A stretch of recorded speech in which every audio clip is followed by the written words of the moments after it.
Ladies and gentlemen, it's Marcus Benjamin, the co-founder of the Daniel Center of Leadership, and we're getting ready to do that right now.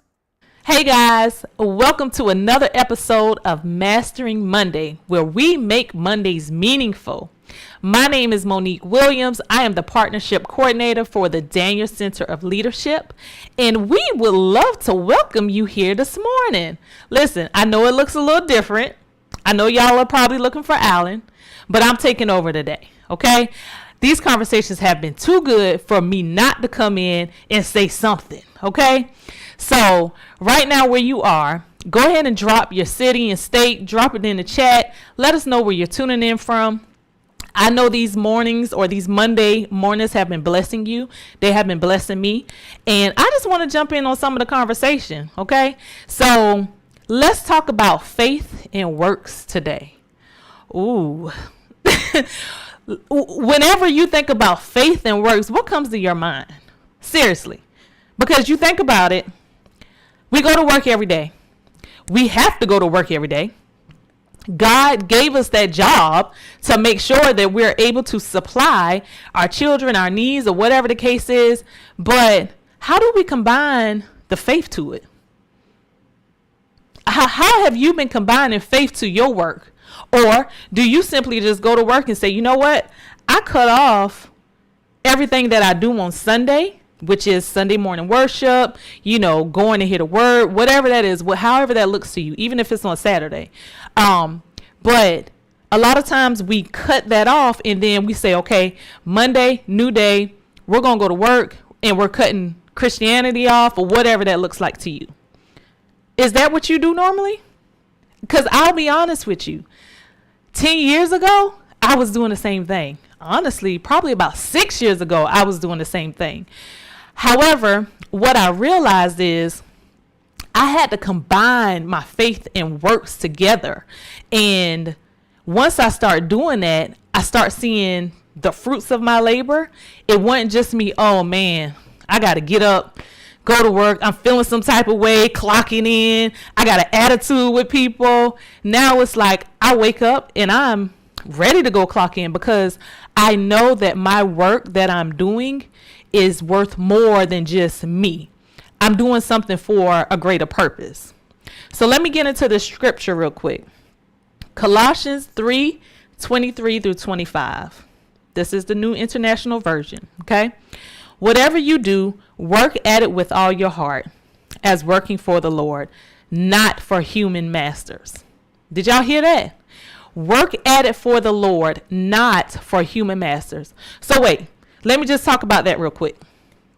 When you, again, clock in to work, you're thinking that, oh, I got to go and make this money for my boss, or I got to clock in and do these hours, these 9-hour shifts, these 12-hour shifts, whatever that is. I got to go clock in and I'm only doing it for my boss so I can get paid. However, when you look at scripture, it says as working for the Lord, not for human masters. So now when you clock in, you're saying, oh, I'm working for the Lord.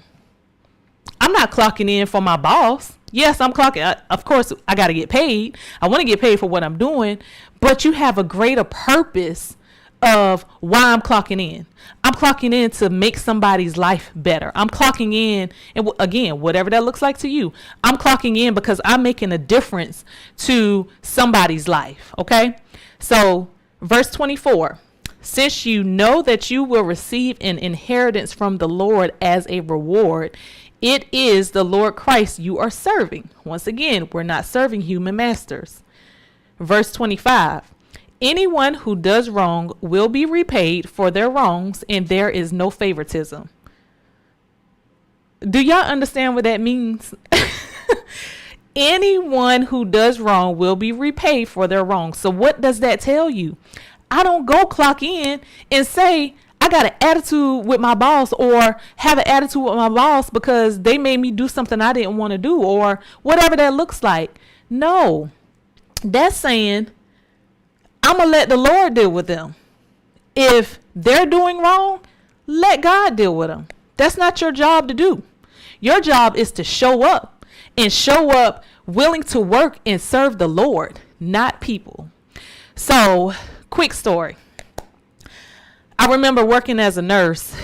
I showed up to work, you know, and this probably was, 6 years ago. So before I was saved. And at that point, though, I'll be honest with you, I kind of knew there was a transition coming for me. I was looking at life a little bit differently. So when I showed up, me and the doctor, we were really good friends. And I told him, I was like, we have a client, or not a client, a patient that's here, and the family member wants to talk to you. It was Monday morning. Hence. But it was Monday morning, and they had went the whole weekend without speaking with a doctor. So normally when you come in as a new shift, this is a new doctor, because doctors work for 7 days. So this is a brand new doctor. I get it. You're trying to get your life together. You're trying to get your work day set up on a Monday morning, how your week is going to look. I get it. I totally do. However, I just went to him to relay a message from the family member, because they were transferring this particular client, supposed to be Monday morning, to USC in Charleston.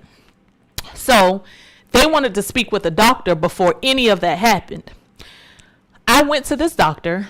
I just kind of gave him a heads up. We started the shift at 7:00, gave him a heads up, just to say, hey, and I want to say it probably was around 7:45-ish, just to let him know they're wanting to talk to you. When I got in there to let him know that, again, I understand where we are mentally. I'm not telling you to go in there right now, but I'm telling you at some point this morning, make that your priority.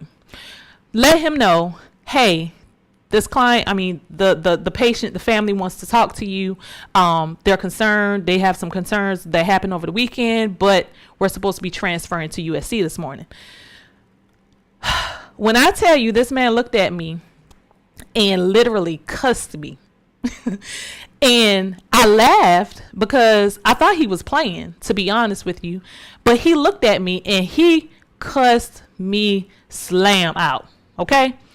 So again, I told you, me and this guy are friends. So I looked at him and I said, well, are you serious right now? And he basically said yes. And he kept going. Kept going. So I told myself, you know what?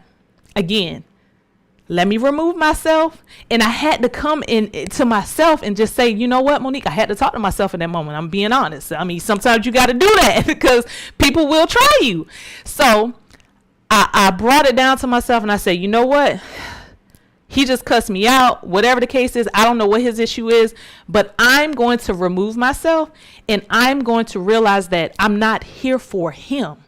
I'm here for the patient's need. I'm here for that client who is in need. Here's the thing.